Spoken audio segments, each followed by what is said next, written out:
We're continuing on the path and the journey of exploring creativity and digging deep into how human beings, people, groups can gather together collaboratively and utilize the strength that's innate in all of them, and using the gifts that we really all do have inside, and not be so challenged by all that's going around us that stops us from fully realizing our creative power and creativity. To do that today, we brought in a serial entrepreneur and now retired professional musician and classical violinist, Jourdan Urbach. Jourdan is an extraordinary entrepreneur with tremendous focus and acuity in the tech sector, particularly working out of New York, which brings him a different point of view, but specifically at a company now called Mass Labs, which is a Mark Cuban-backed platform for sharing video and content on mobile web and TV. We also are going to be joined today by Mike Visceglia, my co-host, on various different ventures around creativity. Mike comes as a very famous New York City-based sideman with an emphasis on bass.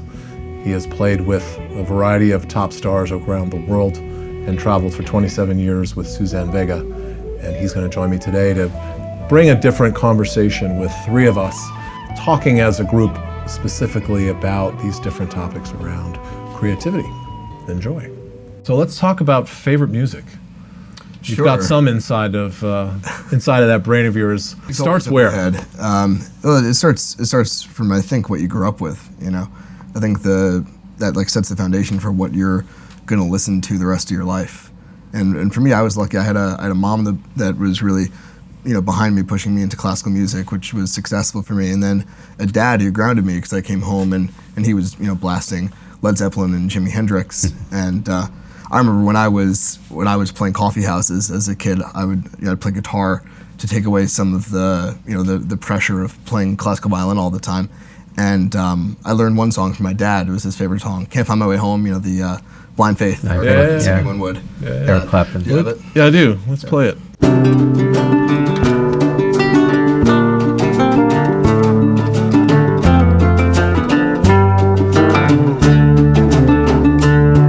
Come down off your throne and leave your body alone. Somebody must change. You are the reason I've been waiting so long. Somebody holds the key. So simple and so Beautiful complex song. at the same time. Talk about that. Oh, sure. Why this tune? I mean, it's got a little bit of everything in it. Yeah. Well, when I was first playing guitar, I was playing like Spanish style guitar, the way a lot of people first learn. I just desperately did not want to have two classical instruments in my life, and so I started improvising around. And I wanted to be able to sing and play guitar, which is how one got ladies in the '90s. And I think it's still the same. Does it still work?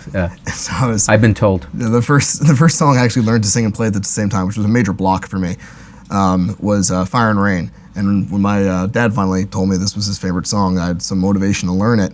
And it's been that one song that I've always had in my head, be able to pull out at a guitar at the campfire, that whole thing. But the song is great because it's a great song, and it's iconoclastic, but without trying at all.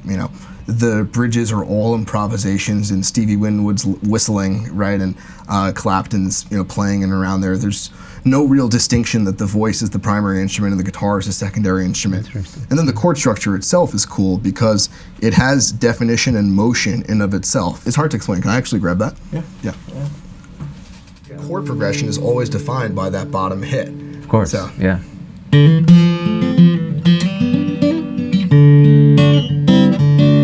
Why do you have music as seemingly such an integral part in your office life too, with all the instruments? Why is it there?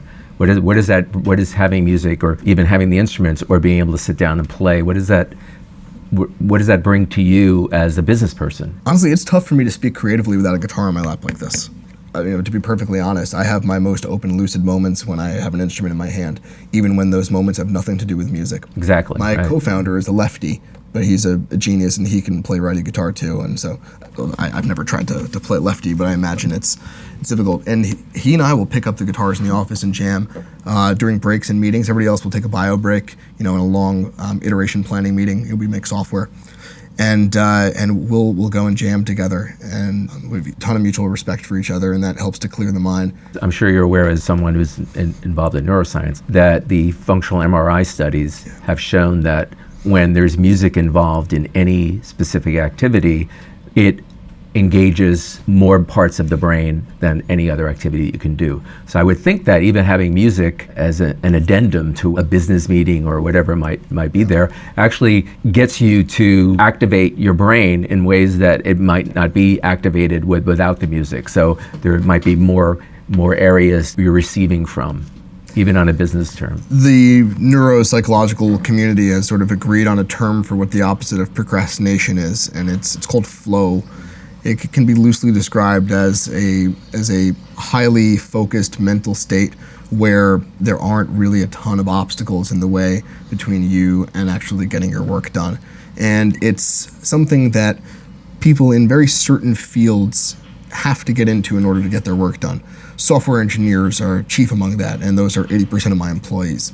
So anything that I can do in the office to help encourage flow, whether that's providing, sound canceling headphones or hosting sessions where people can get their grievances out and thus have nothing to think about when they get back to their desk except getting their work done. That stuff's top of mind for me as a technology manager, which is what I am. I'm the chief technology officer and one of the co-founders of my company. And my chief job is to take all of the obstacles out of the way in between my engineers and designers and their ability to achieve flow and work consistently. But it's true in a business capacity too. Definitely. And so while that is the responsibility of a musician in a very visceral, physical way that people can see, in a business context, it is really the same.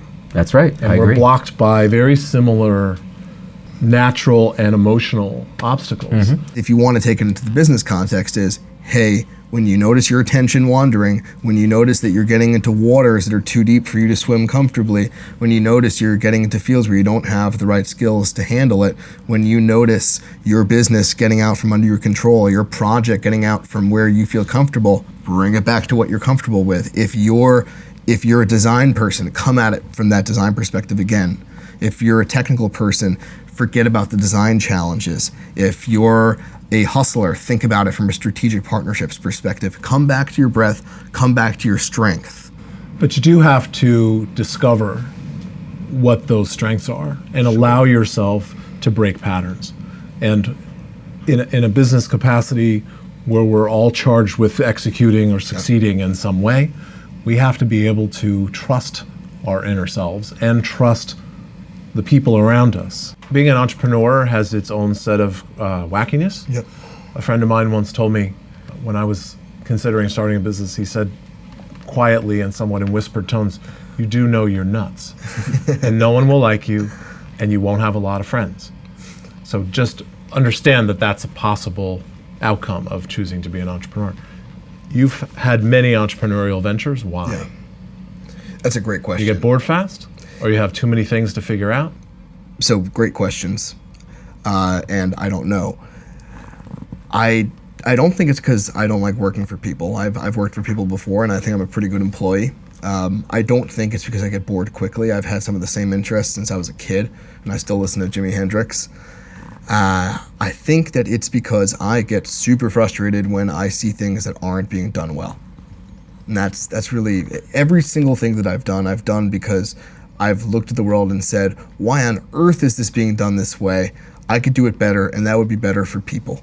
And for enough people, for like a large enough total addressable market, or TAM, right, that it actually makes sense to start a business. So there's an edge there, and I just want to probe it a little. Yeah. There's an edge between that can be done better, and it actually pisses me off enough that I'm going to go figure that out. And I fall over that edge. But the thing is, a lot of people have those kinds of ideas. You see something, and you say that could be done better, and I could do that better, or somebody else could do that better. But then there's the big leap of actually going and doing it and realizing it. And that to me is one of the remarkable aspects of your career and the things that you've done, is that you see something and you just go and do it. You're not held back by any kind of fear. It only really matters if your beautiful idea has a decent enough total addressable market size and you're the right person to do it, right? And you then go and actually execute on it. And when you do, you've got like a 5 to 7 year life cycle, actually getting longer now, say a 7 to 10 year life cycle before any real world value realization out of it. I'm right on the edge of adrenaline junkie. Almost everything I enjoy, including music, is either dangerous or fine line between success and failure.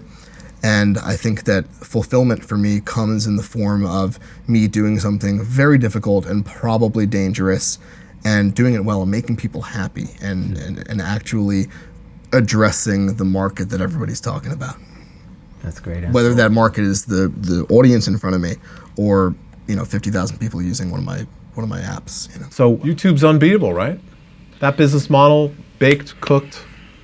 Yeah, I mean, move on. Right? You want to talk about irrational decisions and fear, right?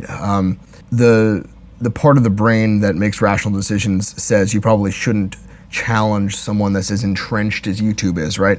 YouTube is one of those 5 or 10 things that I refer to as like core utilities of the internet, whether or not you like them, right? LinkedIn, Yelp, right? These sorts of things. But it stands to reason my venture right now that myself and Jonathan Swerdlin started 3 years ago is MassLab, and this is the company that Mark Cuban and many other investors and VCs got behind with the very idea that video is nascent still on the web, especially on mobile, and that current solutions aren't handling it well. So we went out and built a framework, the ML framework, that we think is the best damn way on earth to get video off your phone up to the cloud, do stuff to it, get it back down to any device as quickly, smoothly, beautifully as possible. And then we married that to a micropayments engine. You're now going peer-to-peer. Exactly, and the reason for that is not because I have a grand vision for the way that people should spend their money. It's because I'm just an observer, right? So you watch YouTube, you notice that the major creators have a Kickstarter every month. They've got GoFundMe pages, they've got Patreon pages. They're sending their viewers elsewhere to spend actual money on them, right? And if that mechanic works, which it obviously does because it's been going on for over a year, why wouldn't a platform where that friction doesn't exist work, right? And so that's the concept behind Portal, that lets people support their favorite artists, creators, what have you, with tips that are as low as 1/10 of a cent, and that allows those creators to set paywalls on their videos that again are as low of 1/10 of a cent. And on aggregate, I believe that these mechanics are going to enable these creators who previously couldn't even start to make a living on YouTube, be able to do their art for their living. Is part of what fascinated you driven by being an artist yourself?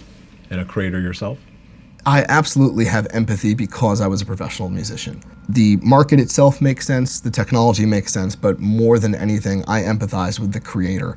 I understand what it's like to not have the 9,000 views, which is the threshold in some cases for being able to even start advertising on YouTube. I understand what it's like to try to cobble together all sorts of technological solutions to just try to get a following, So yes, I empathize with my user base in a huge way. I understand that. As a musician, Mike. Well, this could be a game changer, I have to say. This takes the tech maelstrom right out of the middle, right? As hear you. opposed to, all of the different solutions that there used to be.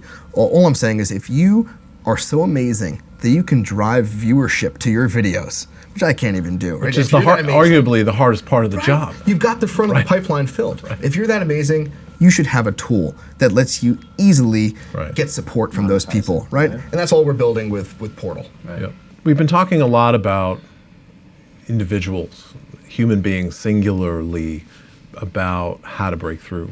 And we came from an entrepreneurial perspective, kind of through the eyes or ears of a musician on our own. But to ultimately be successful in any kind of venture, it involves other people. It's going to be a group effort to get there. And we certainly could all, through our music experiences, have trust be something that we all feel strongly about has to be present in order to be able to create and solve anything. But let's talk about that for a couple minutes, just to try to understand how each of us sees trust and sees the way through people to be able to accomplish something important.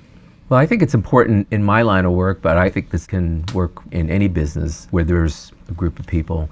The participants need to feel that they are able to express themselves. The only way you can express yourself fully and be fully committed to a job is if you feel that you trust your environment, that you trust that if there's a mistake, that it's just going to be seen as for what it is. It's not like a deal breaker. So people don't feel like they're walking on eggshells or they're parsing their words. When you are in that situation when you're that repressed and you are walking on eggshells for whatever reason that environment's been created, you're completely blocked. You're not really participating fully. You're not really open enough to get really great ideas. And I think that it's really up to a good leader to hire the right people, and then let them express themselves, that they have the trust in you that they can do that. And once they feel that amount of personal investment on their part, I think that's where the good ideas start to happen. I think that's where the accomplishments start to come in. So I think it's important. I don't think anywhere that's more extreme than in your line of work, Mike. True. Right? You know, when you're in a band, you have to hire a violinist if you're a bassist because you just can't play the damn violin, right? And in my line of work, it's a little bit less extreme, right? Insofar that as a human being, I'm capable of doing some social media marketing, and I'm capable of making some decks, and I'm capable of coding a little bit, and I'm capable of executive function, but I got to hire for it, right? And you have to hire for the things you're not good at. That's what builds trust in a team is coming right at it off the gate and hiring those A+ players. Isn't it interesting that businesses or groups of any kind make choices to hire and bring out what they believe to be the best in people and assemble them in a collective way and then repress them? It's counterintuitive. I've seen it happen time and again. It's more common than not common, actually, that people want to be in control of others in a way that actually defangs them or gets them out of a place of comfort or, as you said, flow, so that trust can happen. It's true. If you can cultivate an office full of employees that feel fully invested in what they're doing and they're expressing themselves, I mean, just that alone, that energy that appears will create such cross-pollination of ideas that you might never have even thought of. That could be the answers to problems that you've had for a long time. Yeah, I think that there's a flip side to this, which is almost as dangerous, right? Where you may have the ability just through monetary means to hire the best people, right? And get them in a room together. And then through a complete lack of management or rather leadership, you end up not making use of those assets, right? And they rot away or they leave and you fail to create a culture that has trust in it, right? Hiring is only one part of trust in a team culture. The other part is actually fostering that. And setting vision, making sure that vision has buy-in and then vision is stuck by is one of the most effective ways to be able to police that. Exactly. Right? And then it becomes self-policing, especially if you have systems in place like that are common in software development, like an agile system where individuals actively unblock one another and call each other out for being blocked. But those systems have to get set up in place. If you don't know how to manage and you shrink away from that, there are ways to educate yourself in management techniques that are lightweight, that don't stifle teams, and that enable you to put structures in place that self-regulate. And not doing that is a crime. Yeah, that's a great way to express it. It is a crime. It's particularly when you work so hard to gather talent and people and gifts that we're all blessed with and have evolved to be able to have that strength we feel so good about, to not have a chance to express that or not have an environment where that can be cultivated. It does kind of fall in that category of being a crime because it is humanity we're talking about. And ultimately trying to fix or solve anything is hard. So I would say if you guys are game, let's take a shot at making some music. Let's do it.